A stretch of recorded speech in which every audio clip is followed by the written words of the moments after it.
بسم اللہ الرحمن الرحیم نحمده ونصلی علی رسولہ الکریم اما بعد بسم اللہ الرحمن الرحیم۔ عزیز طلبہ، آج ہم کنز الدقائق حصہ دوم سبق نمبر 200 شروع کر رہے ہیں۔ اس سبق میں ہم کتاب الاجارہ سے باب ضمان الاجیر سے متعلق پڑھیں گے۔ آج کے سبق کا خلاصہ یہ ہے کہ مصنف علیہ الرحمہ اجیر خاص پر ضمان آئے گا یا نہیں، تو اس سے متعلق ذکر فرمائیں گے۔ تو آج کے سبق میں ہم سب سے پہلے یہ پڑھیں گے کہ الاجیر المشترک لا یضمن ما لا يمكن الاحتراز عنه، کہ اجیر مشترک پر تو ضمان آتا ہے، جیسے کہ سبق نمبر 199 میں ہم تفصیلاً پڑھ چکے ہیں، لیکن وہ چیزیں جن سے احتراز بچنا اجیر مشترک کے لیے ممکن نہ ہو، ان چیزوں کی وجہ سے اگر وہ شے مستاجر ہلاک ہو جائے تو اس کا ضمان اس پر نہیں آئے گا۔ اس کے بعد پھر ہم اجیر خاص کی تعریف پڑھیں گے، اور اجیر خاص کے ہاتھ میں جو چیز ہلاک ہو جائے تو اس کے بارے میں پڑھیں گے کہ لا یضمن ما تلف فی یدہ او عملہ، کہ اس کے ہاتھ میں یا اس کے عمل سے جو چیز ہلاک ہو جائے تو اس کا ضمان اس پر لازم نہیں آئے گا۔ تو عزیز طلبہ، آتے ہیں کتاب کی طرف۔ سب سے پہلے ہم عبارت پڑھتے ہیں، فَإِنْ انْكَسَرَ دَنٌ فِي الطَّرِيقِ ضَمِنَ الْحَمَّالُ قِيمَتَهُ فِي مَكَانِ حَمْلِهِ وَلَا أَجْرَ لَهُ أَوْ فِي مَوْضِعٍ انْكَسَرَ وَأَجْرُهُ بِحِسَابِهِ وَلَا يَضْمَنُ حَجَّامٌ أَوْ بَزَّاغٌ أَوْ فَصَّادٌ إِنْ لَمْ يَعْدُ الْمَوْضِعَ الْمُعْتَادَ والخاص يستحق الأجر بتسليم نفسه في المدة وإن لم يعمل كمن استؤجر شهرا للخدمة أو لرعي الغنم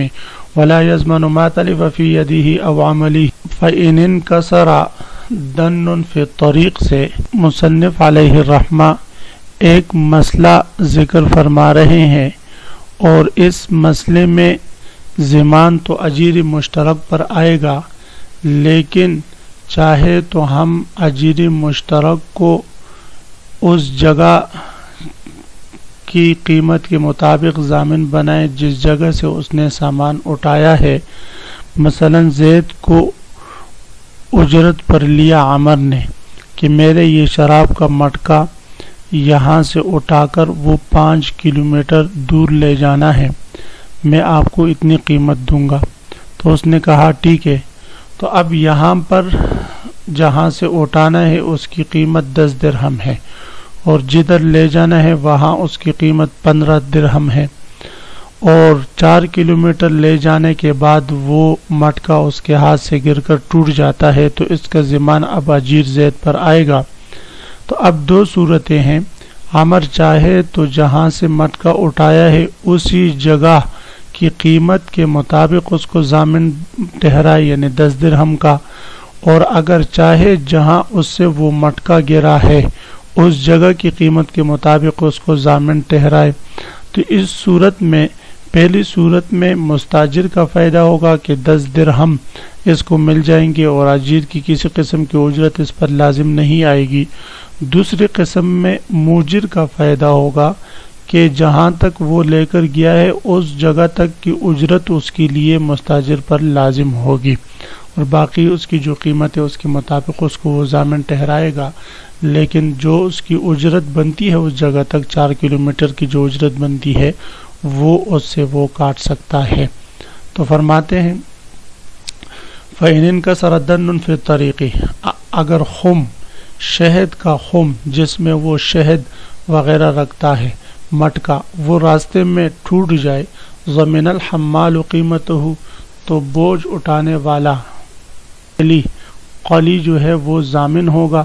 اس خم کی قیمت کا، فی مکان حملہ، پہلی صورت یہ ہے کہ اسی جگہ کی قیمت کے مطابق جہاں سے اس نے اٹھایا ہے، ولا اجر لہ، اور اس صورت میں موجر کے لیے کسی مستاجر کے لیے کسی قسم کی اجرت نہیں ہوگی، اور او فی موضع انکسر، یا چاہے تو اس کو اس جگہ کی قیمت کے مطابق ضامن ٹھہرائے جہاں پر وہ مٹکا اس کے ہاتھ سے گر کر ٹوٹا ہے۔ تو جہاں گر کر ٹوٹا ہو تو اس جگہ کی قیمت کے برابر بھی اس کو ضامن ٹھہرا سکتا ہے. وَأَجْرُهُ بِحِسَابِهِ، لیکن یہاں تک جو اس حمال کی اجرت بنتی ہے تو اس اجرت اس پر لازم ہوگی، اس کی بقدر اجرت جو ہے اس راستے تک جو اس کی اجرت بنتی ہے وہ اجرت اس پر لازم ہوگی. مثلا 5 کلومیٹر دور لے جانا تھا،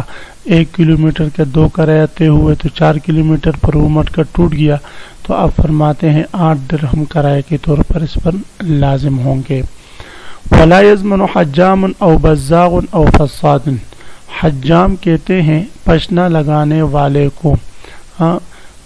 جس طرح کہ آج کل ہمارے ہاں بھی پشنا لگاتے ہیں لوگ، اور جو ہے حجامہ وغیرہ لگاتے ہیں، تو پشنا لگانا، حجامہ لگانا، اس لگانے والے کو حجام کہتے ہیں. بزاغ کہتے ہیں داغ لگانے والے کو. جس طرح کی کوئی جانور وغیرہ بیمار ہو جائے تو اس پر جو ہے کوئی لوہا وغیرہ گرم کر کے اس کو داغ لگاتے ہیں. آج کل تو انسان بھی اپنے جسم پر گھٹنے وغیرہ میں درد ہو جائے تو وہ کسی طبیب کے پاس جاتے وہ داغ لگاتے ہیں. یہ اگرچہ ٹھیک نہیں ہے لیکن وہ لگاتے ہیں. چلو اگر اس سے فاقہ ہوتا ہے تو ٹھیک ہے. او فساد، فساد کہتے ہیں رگ میں سوراخ کرنے والے کو. فساد کہتے ہیں اس شخص کو جو رگ کھولنے والا ہے، یعنی رگ کا آپریشن کرنے والا. بہرحال تو پشنا لگانے والا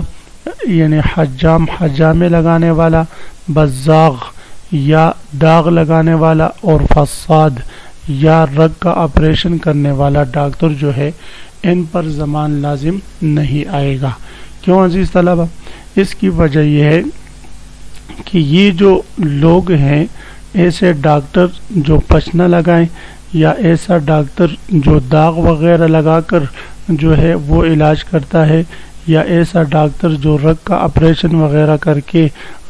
وہ علاج کرتا ہے کسی مرض کا، تو یہ ان کو جراح بھی کہتے ہیں. تو انہوں نے جو مریض ہے، مریض نے خود ان جراحوں کے ساتھ عقد کر کے اس بات کا التزام کر لیا کہ اگر آپ کے عمل کی وجہ سے کچھ مجھے نقصان ہوگا تو اس کا ذمہ مجھ پر نہیں آئے گا. اور آج کل ہمارے اسپتالوں میں باقاعدہ آپریشن کرنے سے پہلے ایک فارم پر کیا جاتا ہے کہ آپریشن کے دوران ڈاکٹروں سے کچھ غلطی وغیرہ ہوگی تو اس غلطی سے ڈاکٹروں کی کچھ پکڑائی نہیں ہوگی. تو فرماتے ہیں اس صورت میں اگر ان کے اس عمل سے بشرطے کہ انہوں نے اپنے مقررہ حد سے تجاوز نہ کی ہو، تو اگر مریض کو نقصان ہو جاتا ہے تو ان ڈاکٹروں پر زمان لازم نہیں آئے گا. لیکن اس کے لیے مفتابی قول یہ ہے کہ جو آپریشن کرنے والے ہیں، پشنا لگانے والے ہیں، یا جو ہے داغ لگانے والے ہیں، یہ ماہر اور تجربہ کار ہوں. اگر کوئی عام اناڑی حکیم جا کر کسی مریض کو اس کی طاقت کے خلاف یا اس کی مرض کے خلاف دوائی دیتا ہے، جو دوائی اس کی ہلاکت کا سبب بنتی ہے، یا کوئی آپریشن جانتا نہیں جا کر آپریشن تھیٹر میں اور کسی مریض کے پیٹ کو چورا لگاتا ہے، تو اور یا جو ہے کوئی ماہر ڈاکٹر ہے لیکن اس نے آرام نہیں کیا ہوتا، پیسوں کی لالچ کی وجہ سے 24 گھنٹے آپریشنوں میں مصروف ہیں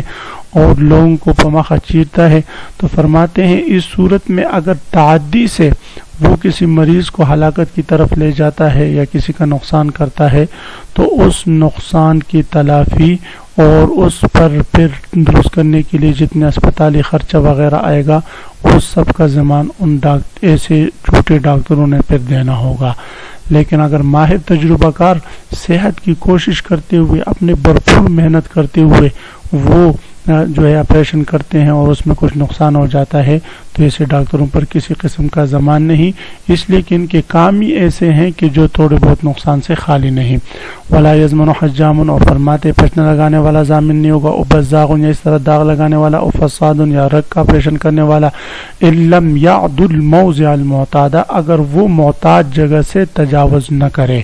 مثلا اب پینڈس کا آپریشن ہے، پیٹ میں چرک آپ نے، اور وہ جا کر کمر کو یا اوپر دل کے پاس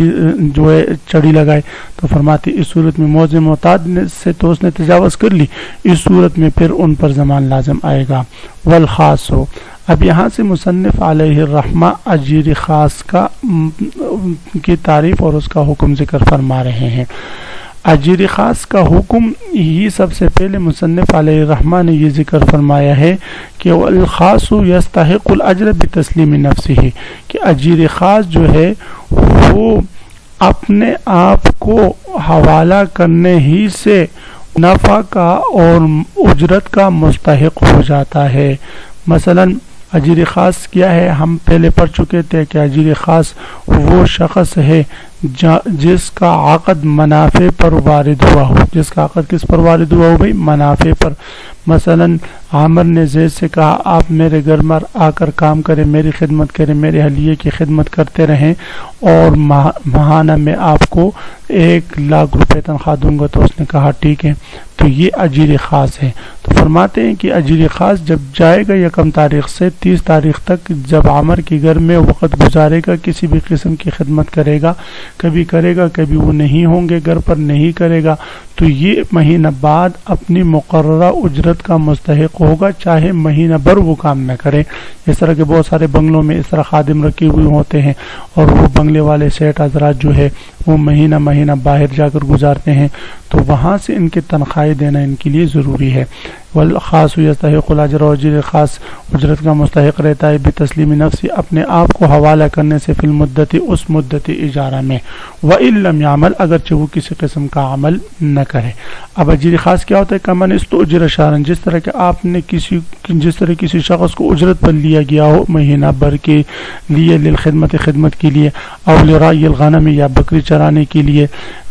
لیکن عزیز طلب اس میں یہ بات یاد رکھیں کہ اگر کوئی شخص کہے کہ بھئی آ جاؤ آپ میری بکریاں چراؤ، میں آپ کو ماہانہ 1,000 روپے دوں گا، تو یہاں پر یہ اجیر خاص نہیں ہوگا، اس لیے کہ اس کا عقد عمل پر وارد ہوا ہے۔ یا یہ کہا آ جاؤ بھی آپ میری خدمت کرو، میں آپ کو مہینہ 1,000 روپے دوں گا، تو یہ بھی یہاں پر بھی جو ہے عقد وہ عمل پر وارد ہوا ہے۔ تو اجیر خاص بننے کی، یہ اجیر مشترک ہوگا، اجیر خاص بننے کے لیے ضروری ہے کہ منافع کا ذکر ہو، اور ساتھ اس بات کی وضاحت ہو کہ آپ میرے پاس میری خدمت کرے، گھر والوں کی خدمت کرے، ہر مہینے میں آپ کو اتنے روپے دوں گا، یا اس وقت سے اس وقت میں میری خدمت کرے، مہینے کے آپ کو اتنی تنخواہ دوں گا، تو وقت کا ذکر کرے، یا صراحتاً یہ کہہ دے کہ آپ میرے اجیر بن جائے، اجیر خاص بن جائے، میری بکریاں چرائے، کسی اور کی بکریاں کسی اور کا عمل نہ کرے، تو میں آپ کو مہینے اتنی تنخواہ دوں گا، تو تب یہ اجیر خاص ہوگا۔ اگر مطلقاً عمل پر عقد ہوا تو پھر یہ اجیر خاص نہیں ہوگا، اجیر مشترک ہوگا۔ جی، ولا یضمن ما تلف فی یدہ او عملہ، اب فرماتے ہیں کہ اجیر خاص کے ہاتھ میں اگر کچھ ہلاک ہو جائے، یا اس کے عمل سے اگر کوئی چیز ہلاک ہو جائے، اب اس نے شیشوں کے بڑی قیمتی برتن ہیں، اس میں جگ بھر کر اور 6 گلاس ساتھ رکھ کر مہمانوں کے لیے جو ہے لا کر وہ پیش کر رہا ہے، راستے میں اس کو ٹوکر لگ جائے اور وہ شیشے کے سارے برتن اس کے ہاتھ سے گر کر ٹوٹ جائیں، یا اسی طرح جو ہے وہ اعلیٰ قسم کا بکرے کا سالن بنا رہا ہے اور وہ اس سے گوشت جل جائے وغیرہ ظالم، تو فرماتے اس صورت میں اس پر کسی قسم کا ضمان لازم نہیں آئے گا۔ ولا یضمن ما تلف فی یدہ، اور فرماتے اس پر ضمان نہیں آئے گا جو کچھ اس کے ہاتھ میں ہلاک ہوگا، او عمل، یا اس کے عمل سے۔ تو عزیز طلبہ، اسی مسئلے کے ساتھ آج کی سبق کا اختتام ہوا۔ آپ حضرات اس کو خوب غور سے سنیں، سمجھے، سمجھنے کی کوشش کریں۔ اللہ ہم سب کا حامی و ناصر، آمین، وآخر دعوانا ان الحمدللہ رب العالمین۔